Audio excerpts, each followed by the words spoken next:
ਓਏ ਐ ਕੀ ਹੋਇਆ? ਪੱਟੀ ਕਿਉਂ ਸਿਰ ਤੇ ਬੰਨੀ ਹੋਈ ਹੈ? ਸਿਰ ਪਾਟ ਗਿਆ ਯਾਰ। ਤੈਨੂੰ ਕਿਤਨੀ ਵਾਰ ਆਖਿਆ ਨਾ ਲੜਿਆ ਕਰ, ਪਰ ਤੂੰ ਕਿੱਥੇ ਸਾਡੀ ਗੱਲ ਮੰਨਣੀ।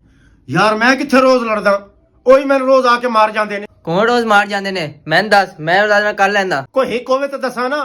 ਹਰ ਵੇਲੇ ਵੱਖਰੇ ਵੱਖਰੇ ਆ ਕੇ ਮਾਰ ਜਾਂਦੇ ਨੇ। ਇਸ ਦਫਾ ਕਿਸ ਪਾੜਿਆ ਤੇਰਾ ਸਿਰ? ਯਾਰ ਉਹ ਆਪਣੇ ਸ਼ਹਿਰ ਦੇ ਨਾਲ ਨਵਾਂ ਚਿੜੀਆ ਘਰ ਨਹੀਂ ਬਣਿਆ, ਹਾਂ ਉੱਥੇ ਗਿਆ ਸੀ ਮੈਂ। ਉੱਥੇ ਸਾਰਾ ਕੁਝ ਹੋਇਆ। ਓਏ ਜਾਨਵਰ ਕੋਲੋਂ ਕੁੱਟ ਖਾਏ ਲੱਗਦਾ ਕਿਸੇ ਬਾਂਦਰ ਚ ਪੇੜਾ ਮਾਰੀਆਂ। ਯਾਰ ਤੂੰ ਮੇਰਾ ਪਤਾ ਕਰਨ ਆਇਆ ਜਾਂ ਮੇਰਾ ਮਜ਼ਾਕ ਉਡਾਉਣ ਆਇਆ? ਹਲਾ ਯਾਰ ਚੱਲ ਦੱਸ ਕੀ ਹੋਇਆ? ਯਾਰ ਉਹ ਚਿੜੀਆ ਘਰ ਬਣਿਆ ਨਵਾਂ ਨਵਾਂ, ਤੇ ਉਹਨਾਂ ਨੂੰ ਚਾਹੀਦੇ ਨੇ ਜਾਨਵਰ। ਤੇ ਕੱਲ ਵਪਾਰੀ ਆਏ ਸਨ, ਉਹ ਜੰਗਲ ਚੋਂ ਜਾਨਵਰ ਫੜ ਫੜ ਕੇ ਉਹਨਾਂ ਨੂੰ ਵੇਚਦੇ ਨੇ। ਅੱਛਾ ਫੇਰ? ਮੈਂ ਜਦ ਉੱਥੇ ਗਿਆ ਤੇ ਇੱਕ ਵਪਾਰੀ ਜੰਗਲ ਚੋਂ ਹਾਥੀ ਲੈ ਕੇ ਵੇਚਣ ਵਾਸਤੇ ਆਇਆ ਸੀ ਚਿੜੀਆ ਘਰ 'ਚ। ਅੱਛਾ ਫੇਰ? ਉੱਥੇ ਜਨਾਬ ਚਿੜੀਆ ਘਰ ਦਾ ਮਾਲਕ ਕਹਿੰਦਾ ਮੈਂ 4 ਲੱਖ ਦਾ ਹਾਥੀ ਲੈਣਾ, ਤੇ ਜਿਹੜਾ ਹਾਥੀ ਦਾ ਮਾਲਕ ਸੀ ਉਹ ਕਹਿੰਦਾ ਸੀ ਮੈਂ 4.5 ਤੋਂ ਥੱਲੇ ਦੇਣਾ ਹੀ ਨਹੀਂ।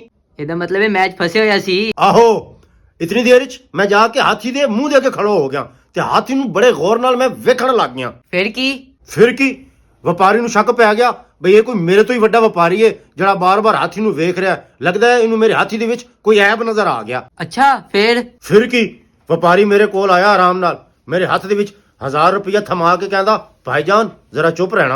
ਫਿਰ ਮੈਂ ਜਨਾਬ ਆਰਾਮ ਨਾਲ ਹਾਥੀ ਦੇ ਓਗਾ ਛੋੜ ਕੇ ਪਿੱਛੇ ਚਲਾ ਗਿਆ ਜਨਾਬ। ਪਿੱਛੋਂ ਗੌਰ ਨਾਲ ਵੇਖਣ ਲੱਗ ਗਿਆ ਮੈਂ ਹਾਥੀ ਨੂੰ। ਅੱਛਾ ਫੇਰ? ਮੈਂ ਫਿਰ ਹਾਥੀ ਨੂੰ ਗੌਰ ਨਾਲ ਵੇਖਣ ਲੱਗ ਗਿਆ। ਵਪਾਰੀ ਨੇ ਫਿਰ ਮੇਰੇ ਵਾਲੇ ਪਾਸੇ ਵੇਖਿਆ, ਉਹ ਫਿਰ ਆਰਾਮ ਨਾਲ ਮੇਰੇ ਕੋਲ ਆ ਗਿਆ। ਫਿਰ ਜਨਾਬ ਉਹਨੇ 2000 ਰੁਪਏ ਮੇਰੇ ਹੱਥ 'ਚ ਨਾ ਪਾਏ, ਕਹਿੰਦਾ ਭਾਈਜਾਨ ਮਿਹਰਬਾਨੀ ਚੁੱਪ ਰਹਿਣਾ। ਅੱਛਾ ਫੇਰ? ਵਪਾਰੀ ਕਹਿੰਦਾ ਅੱਲਾ ਦਾ ਨਾਮ ਹੈ, ਖੁਦਾ ਦਾ ਵਾਸਤਾ ਹੈ, ਭਾਈਜਾਨ ਬੋਲੀ ਨਹੀਂ, ਚੁੱਪ ਹੀ ਰਹਿਣਾ ਤੁਸੀਂ। ਮੈਂ ਫਿਰ ਘੁੰਮ ਕੇ ਹਾਥੀ ਦੀ ਸਾਈਡ ਤੇ ਹੋ ਗਿਆ, ਤੇ ਫਿਰ ਮੈਂ ਹਾਥੀ ਨੂੰ ਬੜੇ ਗੌਰ ਨਾਲ ਵੇਖਣ ਲੱਗ ਗਿਆ। ਵਪਾਰੀ ਨੇ ਫਿਰ ਮੇਰੇ ਵਾਲੇ ਪਾਸੇ ਤੱਕਿਆ।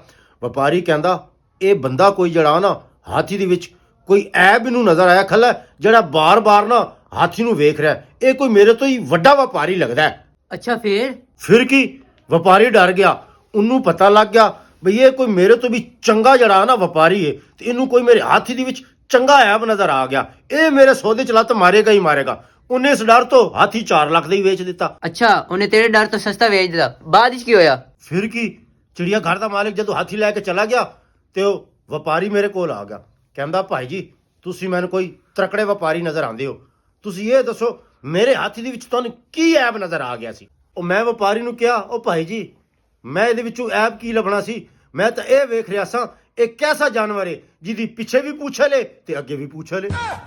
ਬਸ ਇਤਨੀ ਕੁ ਗੱਲ ਹੋਈ ਏ ਤੇ ਉਹਨੇ ਇੱਟ ਚੁੱਕੀ ਏ ਤੇ ਮੇਰੇ ਸਿਰ ਦੇ ਵਿੱਚ ਤੜਲ। No, no, no, no.